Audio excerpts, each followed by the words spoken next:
Welcome to Longevity Codes with your host, Fred Herbert. This podcast is about living a longer, healthier, and more active life.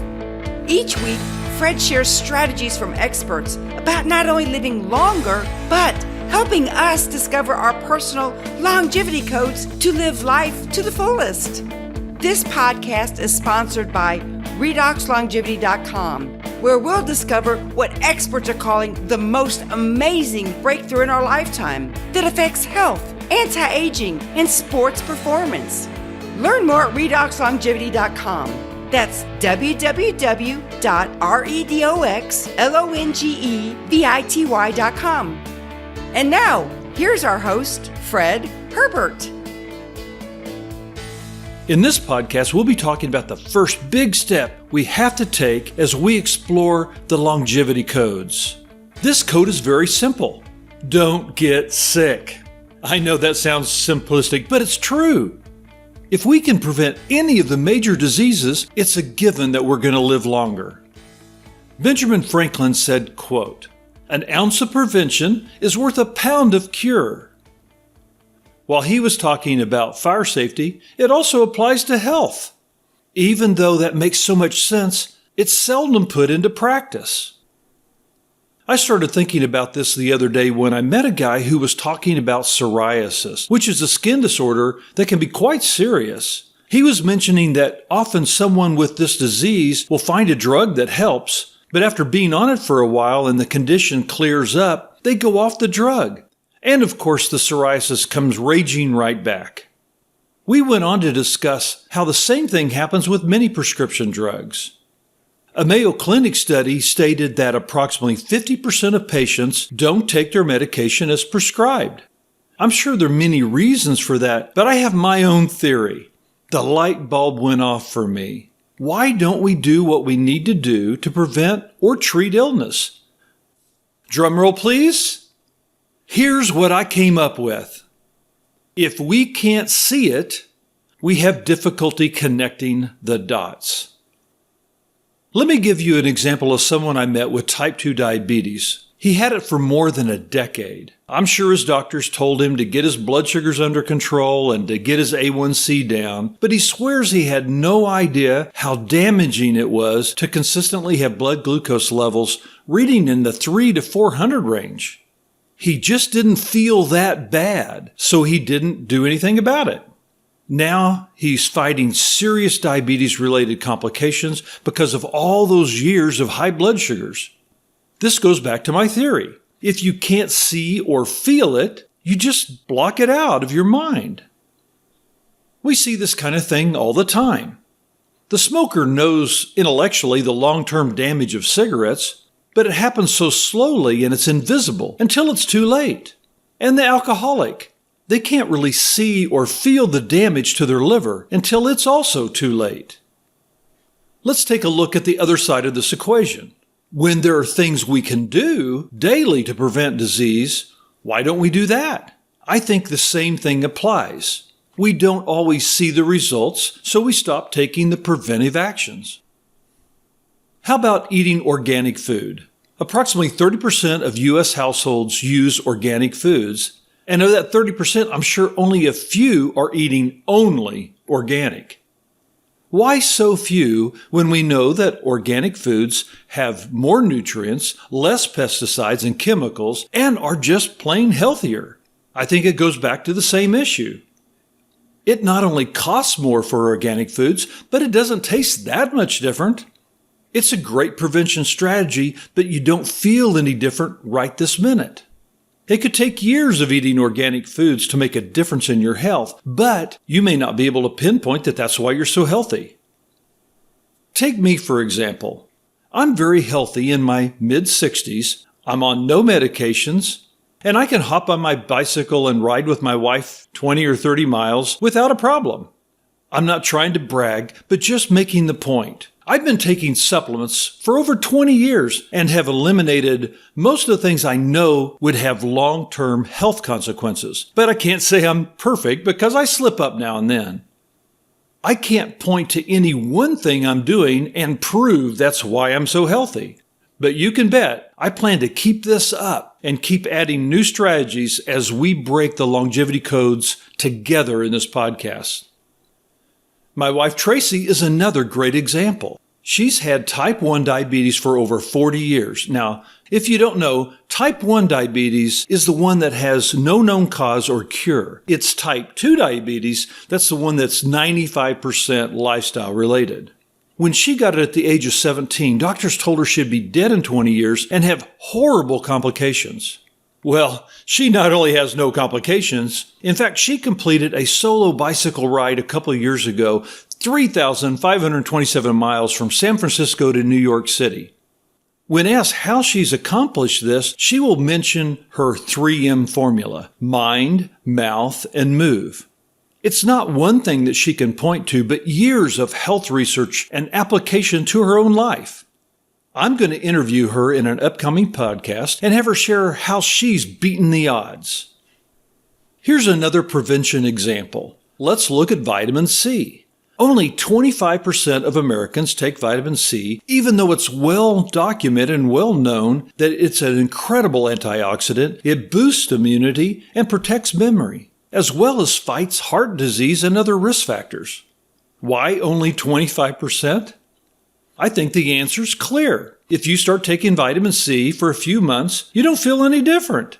You think, why bother? This same thing applies to almost any valuable supplement or healthy food choices. While I'm on the subject of supplements, keep on the lookout for future podcasts to explore more on the best supplements for longevity. But to those who say vitamins and supplements don't work, you must examine the quality of the supplements that they're talking about.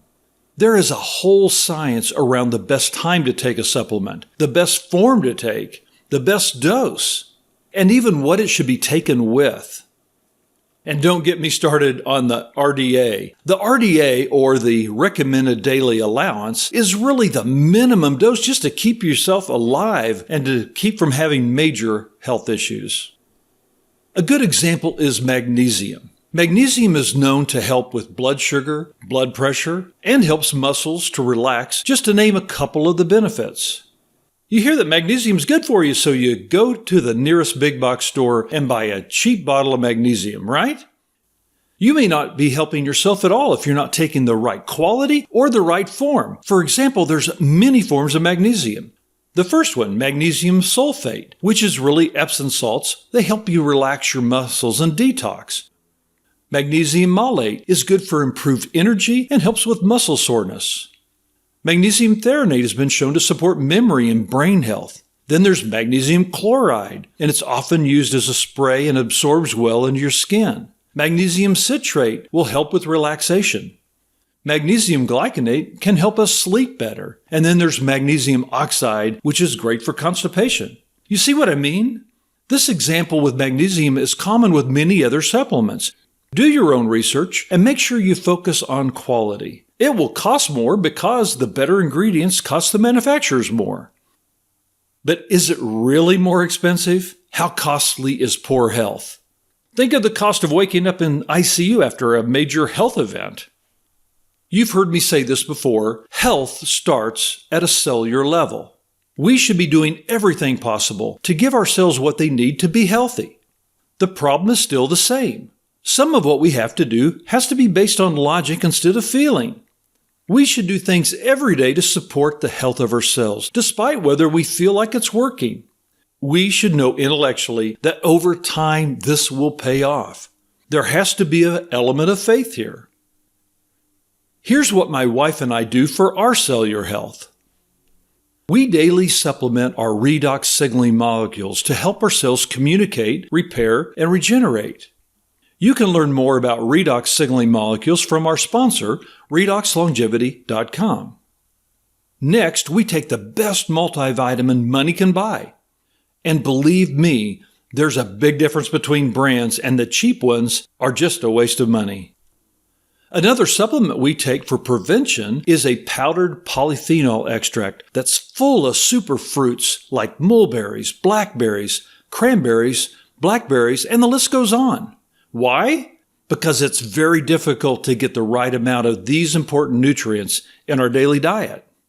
Our aging process is largely because of oxidative stress at a cellular level. The process of either improving cells or damaging cells happens slowly, and we are largely unaware of it. Sure, I can tell you I'm healthier now in my mid-60s than I was in my 40s and have no health issues, but I recognize it's anecdotal for me. I believe if I keep focusing on cellular health, it will pay huge longevity dividends for me. The opposite is also true.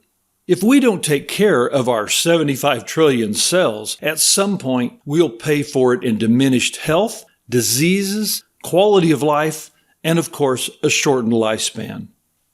Why do you wear a seatbelt? Prevention. Why do we have smoke detectors in our home? Prevention. Why do you go to the doctor for an annual checkup? Well, of course, that's prevention.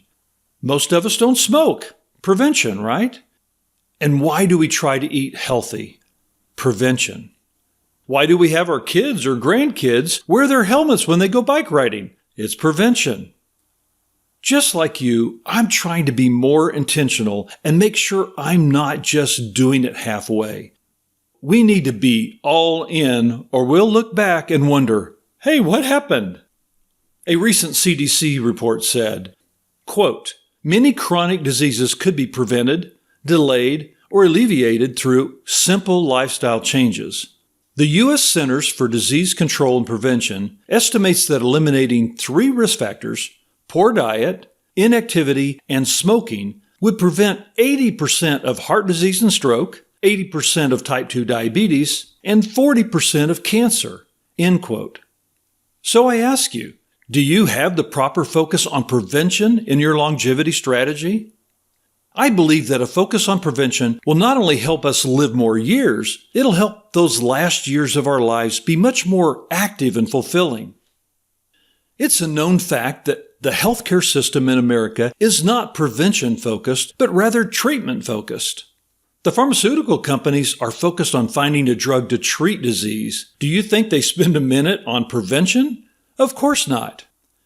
Dr. Andrew Weil, MD, said, quote, I have argued for years that we do not have a healthcare system in America. We have a disease management system, one that depends on ruinously expensive drugs and surgeries to treat health conditions after they manifest, rather than giving our citizens simple diet, lifestyle, and therapeutic tools to keep them healthy, end quote. Dr. Weil also said, quote, you can't afford to get sick, and you can't depend on the present healthcare system to keep you well. It's up to you to maintain your body's innate capacity for health and healing by making the right choices in how you live, end quote. Dr. Weil is right. We can't rely on our system. We have to take control of our own health care. By listening to Longevity Codes, you've already proven that you're the kind of person who's looking for the codes to better health and a fuller, longer life. And I'll bet you're already practicing some of the prevention strategies. Keep them up. Don't ever quit just because you can't see the results. Trust that what you're doing is helping you at a cellular level, and that it'll pay great dividends in the long run. Failure to do so can have devastating results on your health and the quality of life. I look at every penny spent on supplements to improve cellular health as an investment into a healthier future. Remember, longevity is not just about adding quantity to our years. It's about adding quality to those extra years. Well, I guess I want my cake and eat it too, because I want both more days and more life in those days. That's what Longevity Codes podcast is all about. I'm glad you're going on this journey with me as a fellow longevity code breaker. Until next week, get out there and take action and take control of your health. Thanks for listening to Longevity Codes. For more information, go to longevitycodes.com. To learn more about our sponsor, check out redoxlongevity.com. Tune in to next week's podcast, where you'll learn more strategies on living a longer, healthier, and more active life.